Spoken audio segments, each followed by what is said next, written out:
podcast on Ozpod Syndicate. For this episode, we are discussing about superheroes and comics. Who is the oldest superhero? What is the most expensive comic book? I've been a fan of comic and cartoons since early years. So I used to watch when I was 7 years old. I used to watch the Japanese cartoons like the Voltus Fight, Daimos, Mazinger Z, and of course the Gundam Wing, one of my favorite one. And during the high school days, I loved reading detective comics and the Batman Legend of the Dark Knight. So whoever era, it's 1990s, 80s, you know what I'm talking about. It's all about comics and what is the social impact of comics to our daily lives today. I'd say if you're watching some previous Spider-Man movies, with a great power comes with great responsibility. For today's episode, we're lucky enough. We have Dan McGuiness, who is the owner of co-owner of Greenlight Comics. That is based in Adelaide, South Australia. Hello, welcome to the show. Thank you very much. How's your day today? We had a busy day. Busy day. Coming up to Christmas, man. There's lots of people want their comics. By the way, who's your favorite superheroes? My favorite superhero is a character called Invincible. He's from Image Comics, and he's created by what's his name? Robert Kirkman. He's the guy who created The Walking Dead and stuff like that. So I really, really, really love Invincible. That's my favorite character. So, some people today, especially the millennial, which is 2000 up, who born, they don't know, because usually now it's all digital now. So, what is comics? Oh, comics aren't. I know, like the world is digital, but comics still are. Still, the majority of people who read comics do prefer to read them, in real life, if you will. There are a lot of people that do get like the apps and stuff like that, but we find a lot of people will come in, if they read it on the app, they'll come in and then they'll buy the ones that they really like. And there are a lot of people I know that just don't like reading comics digitally. For some reason, comics just don't meld very well reading them digitally. I mean, there is all the stuff with the scanlations and stuff like that, but yeah, the majority of the people that we deal with, like they're brick and mortar comics. So, what do you think is the role of the comics right now in digital era? I think the role of comics in digital era, at the moment, I think it's mostly like the big digital comics are stuff like manga and stuff like that. There is like comicologies, and all these like comic, apps and stuff. Marvel has an app, DC has an app and stuff like that. But I feel a lot of their stuff is released digitally. They do it a bit later than they bring it out on the books to give the books some time to come out. But at the moment, we don't get, not many of my customers do quite a lot of comics digitally kind of thing.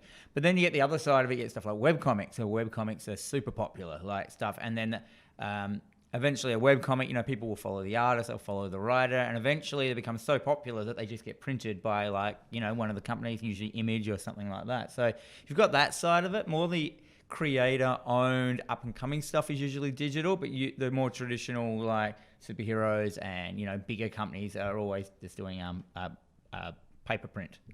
So what do you think the future of comic stores like this?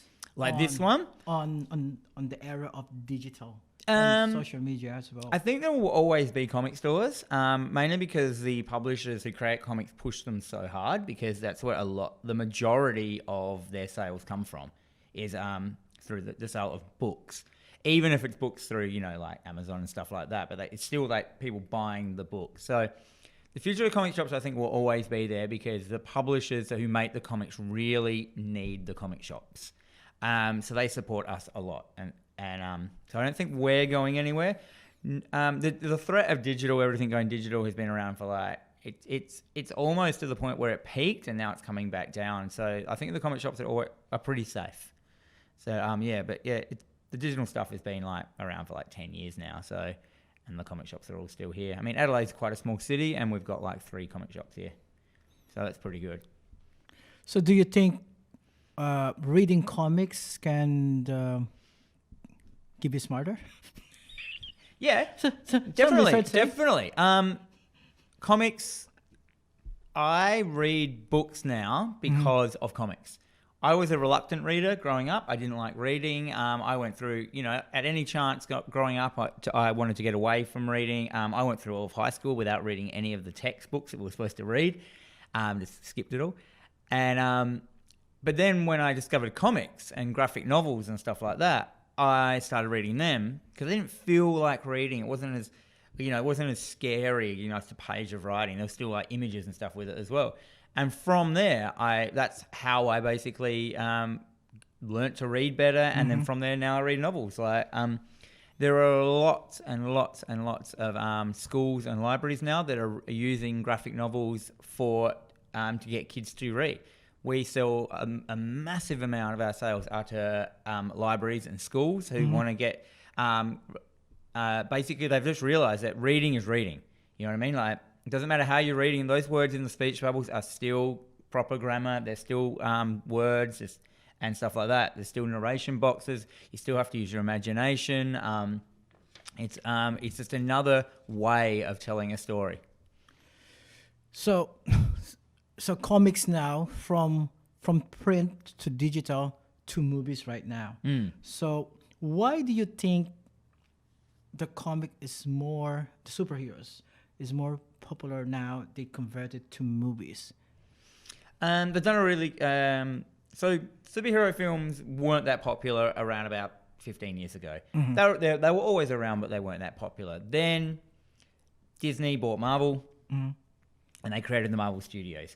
And they decided that they were going to obviously they wanted to make really good films because that's what they do.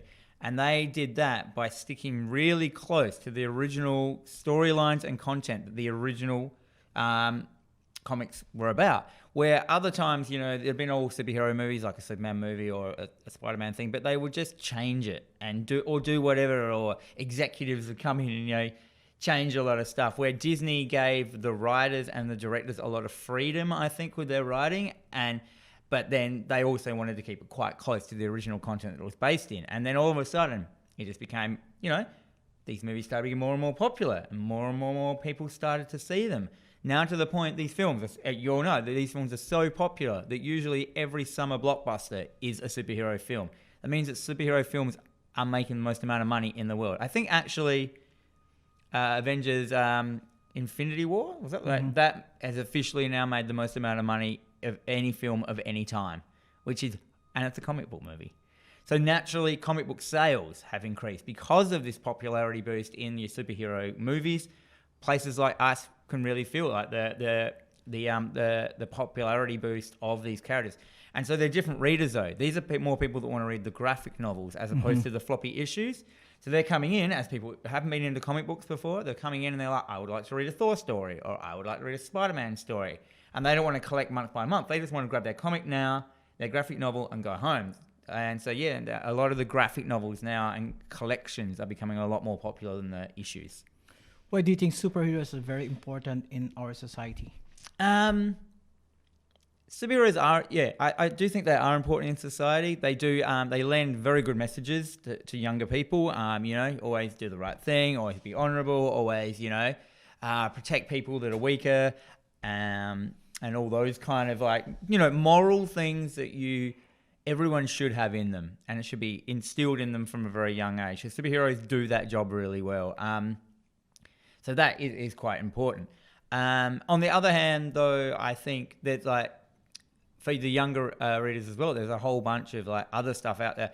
Because superheroes become more popular, it's expanding out into more and more different universes and things. And now you have not just superheroes, you have sci-fi, you've got fantasy, you've got horror, you've got younger readers stuff, you've got every genre now is covered in graphic novels, which is really interesting and cool, like normal books. So what do you think, why the comics can shape the society? Whoa, I don't know. Is that because of the superhero, the story that comics give to our reader? I don't know. So you're saying, do comics shape society as a whole? As a whole one? I don't know if they're that powerful yet.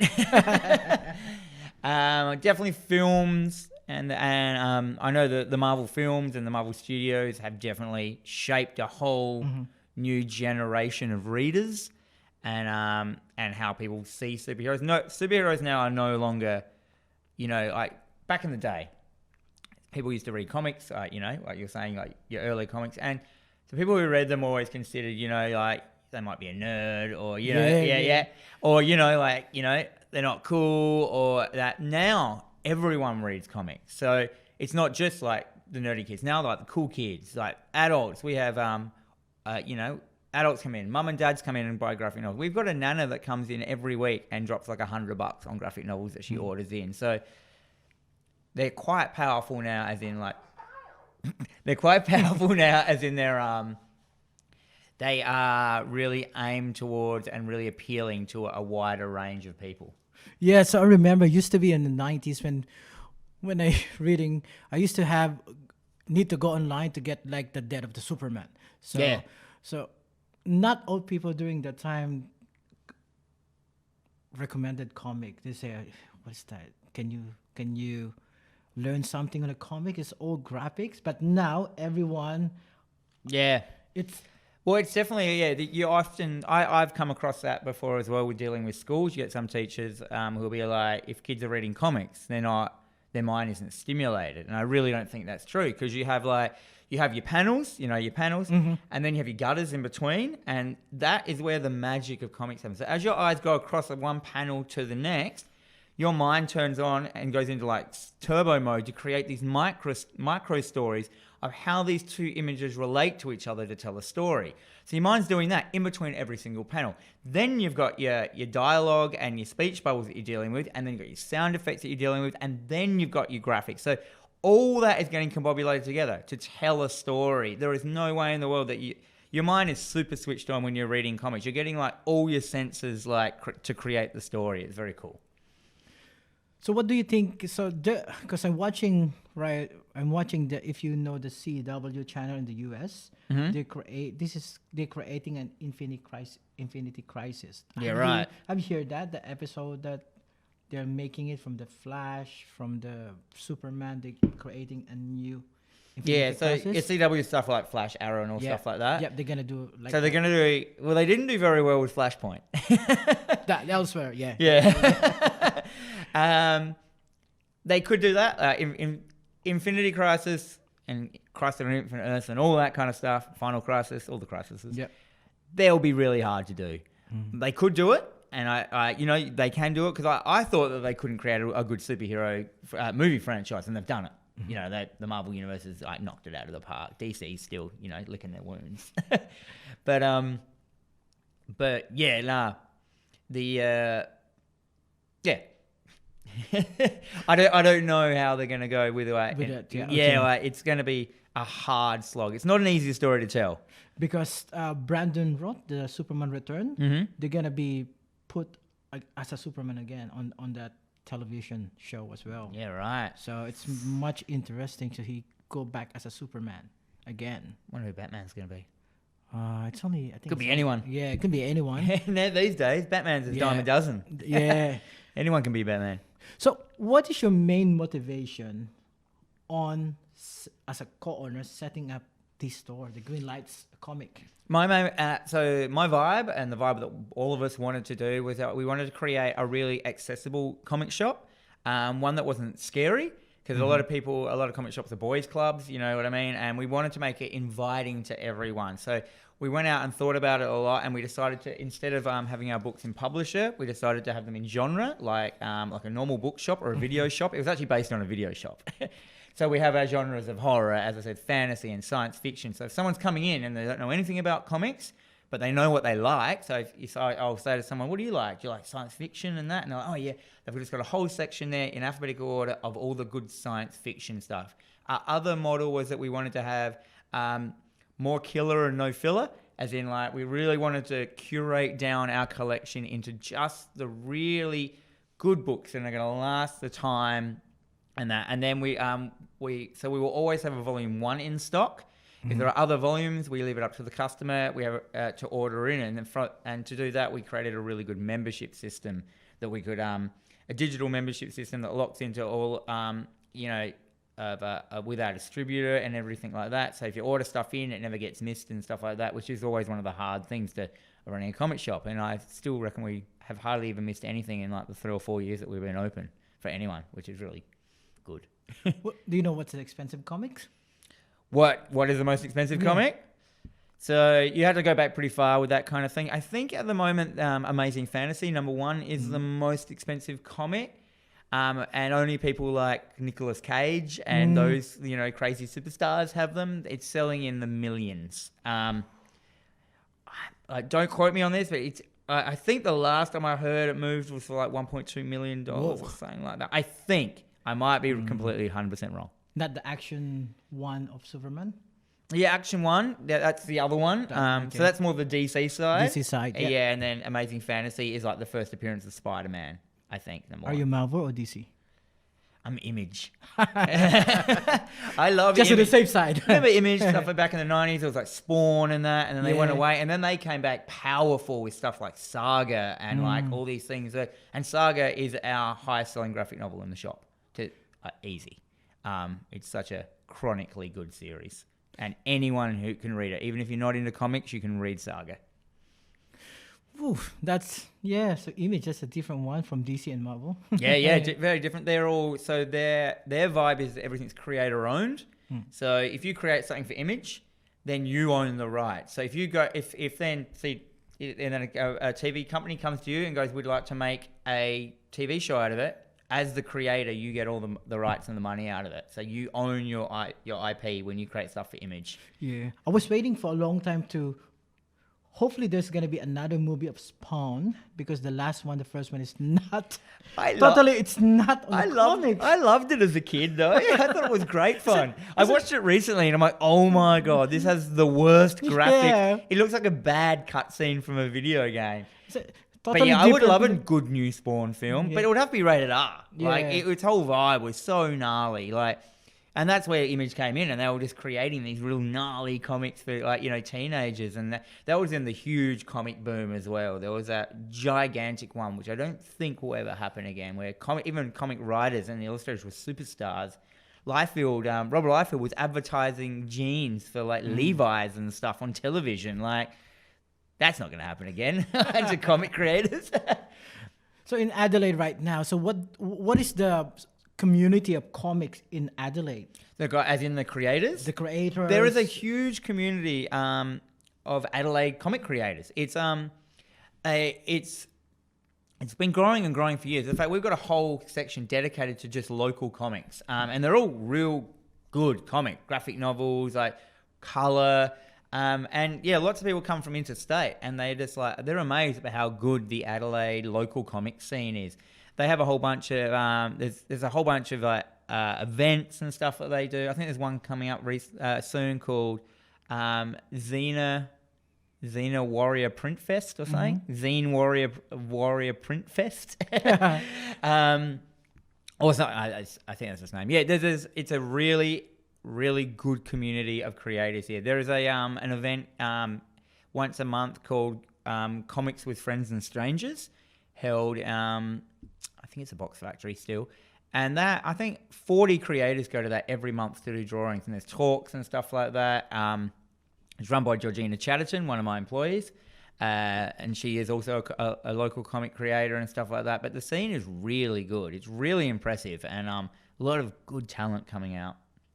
So as an illustrator as well, Yep. and a writer as well, what is your advice to young people that is wanted to create a comics, a character, a superheroes? What is your advice to them? Well, creating a superhero comic is hard. There are so much of it out there. If you want to work for Marvel and DC, that is such a hard mission to do. They have you'd have to be in the game forever doing it. But my advice, for people who want to create comics these days, and even if it's superheroes and stuff like that, is self-publish first. Get online, create a webcomic. Webcomics are free to create. You know what I mean? You get an account, and then you create your comic. If your comic is good, and people want to follow it, they will start following it. You know what I mean? So you've got no there's no outlay, there's no risk. You create your webcomic. If your webcomic's good enough and you're like, wow, this is going really good, then do a self-published print run. And you print them yourself, and then sell them. If you sell out in your print run, then maybe start like approaching a lot comic book companies and stuff like that. A lot of people these days though like make a lot of money just from doing self-published stuff. And then later on, the comic companies come to them and ask them to have like some of their older work published, like stuff like Sunstone and stuff like that. They were like originally online, and then they gone on to do Nimona, which is Nolly Stevens. Nimona started as a webcomic. Now it's like our second or third highest graphic novel selling. So my advice is to start online, start as a webcomic, self-publish, go from there. Because if your comic's good, people will start following you online. You know what I mean? And then there's no risk. You don't want to like create something, pay for a giant print run, and then realize that no one likes it, and you're stuck with 1 million copies. So that's kind of the new way people are doing it these days. The self-publishing thing is golden at the moment, especially with such easy ways to print comics these days. Like the old days, man, because I used to make comics, self-published comics and that. It was like, photocopiers, black and white. No one had color. Like, you know what I mean? No one could afford color. It was black and white, grey tones and stuff like that. They were great days. I loved them. It's a long time ago. yeah. 20 years ago. Yeah. So. But so self-publish. That's really your best advice. On the digital side of it, on the graphic side of it, the drawings, if you just want to be a comic book artist, my advice to that is obviously if you want to do your superhero stuff, you're just going to practice and practice and practice and practice and practice and practice and practice. But like if you want to create something new and exciting, a lot of people when they're younger, when they come in, they're like, how do you draw? How do you learn to draw? I always say like emulate. Find the people you love, like your artists that you think are the best, and emulate them. Draw like them. Copy their pictures. Copy their styles. Because when you're starting off, it doesn't matter. Like there's no one that you're not selling them. And then as you go on, once you get comfortable in your drawing and your abilities, then develop your own style. And from that, no one started with their own style. All the best comic book, like people like Frank Quietly, the artist, and John Cassaday and all stuff like that, they would have started copying other people. You look at Mike Mignola and stuff like that. They got a really distinctive style. The guy did Hellboy. He started off like, if you look at his really, really early comics, they're just really kind of normal and stuff like that. Frank Miller has a real distinctive style with the Dark Knight Returns. When he started working for DC and when he worked for like Marvel and that, when he Punishes and stuff like that, they look exactly just like Marvel comics. They don't even look like his style. So everyone starts off emulating their heroes and then branches off into their own style eventually. That's great advice. Thank you so much for that advice. That's all right. I can talk all day about this stuff. You can probably tell. Aside from that, so you also have your own podcast. It's a Hack the Dino. Hack the Dino, yeah. So what is Hack the Dino? So Hack the Dino is has nothing to do with comics. Okay, so that's it's all video game based stuff. Okay. Basically, it's a podcast. It's a podcast, a vodcast, or webisodes, whatever they call it. And it's basically everything about video games. We have like video game news, video game reviews, it's a gaming channel on YouTube basically. So it started off as a podcast that we recorded here in the shop, and it was half and half about comics, but as we went on, it just kind of evolved into more of a gaming thing, and now we do live let's plays, live streams, and stuff like that. So Hack the Dino. So check it out if you like video games. Well, yep. So do you think comics can be also a game as well, interrelation? Yeah. Well, it's all that craft of like, graphics, visuals, dialogue, all melding together. Most films start as storyboards, and storyboards are just basically comics. So like every film starts as a comic, if you want to think of it like that. Storyboards are comic books. They work the same. They tell the story, and from then they make their shots from them. So yeah, that all, and video games are quite similar. They still storyboard their video games and stuff like that. But yeah, definitely the style and the people growing up, people now who are growing up, who are adults, started growing up with comic books. So now it's got this different vibe to it. You know what I mean? Like, adults don't think they're stupid things that, you know, only kids read. Now adults realize how important they are to creative people, to the creative society, to TV shows, to films. And as I said before, the Marvel films have proven how important they are. They're making the most amount of money for someone out there ever. So yeah, comics have definitely stepped up to the plate. So what do you think in the next 5 years the Greenlight Comics? What's Greenlight going to do? Well, I hope we're open. Greenlight is we're thinking of we're expanding the shop a little bit here. You can see we're in a section here which used to be our events area, but we're kind of winding down on some of the events and stuff like that, and keeping some of them, the ones that are really successful and really supportive of the shop. But maybe getting some more shelves, getting some more sections, getting some more stock, and stuff like that. You know, dreams. I want to knock some walls out as well and put some holes in some walls and stuff like that. I have to get permission first. Basically, we just want to keep growing and just like continually supplying comics with people. We are dabbling in the idea of online stores, but that would involve like a lot of upgrading our systems and stuff like that. But we are definitely, it is on the cards and it comes up in the meetings and stuff like that, as in our shop meetings. But yeah, that is basically it. We just like cruising along. We just want to get as many graphic novels in people's hands as we possibly can, like, because then word spreads. Get a lot of young readers into as well. We really, really, really concentrate on our young reader section. It is a very large section in the shop. It's probably as much younger reader stock we have as superhero stock, because that is where you get them. You get them young. Kids start getting into comics. They grow up and they stay with it their entire life. So the more and more people get into it, the better. So just what last word you want? Invite them. Invite them. So to the shop. So thank you very much for this opportunity. So come down to Greenlight Comics. We're in Adelaide in 18 Stevens Place, just off the Myer Centre. Just off Rundle Mall, down the side of the Myer Centre. You will be welcomed with a beautiful face, a beautiful employee, and we can help you out in your anything graphic novels, anything comic as well. We can help you out. All right. Thank you so much, Dan. Thank you so much for the opportunity that as a guest of our show. Thank you so much. A Guerrilla Podcast Syndicate production.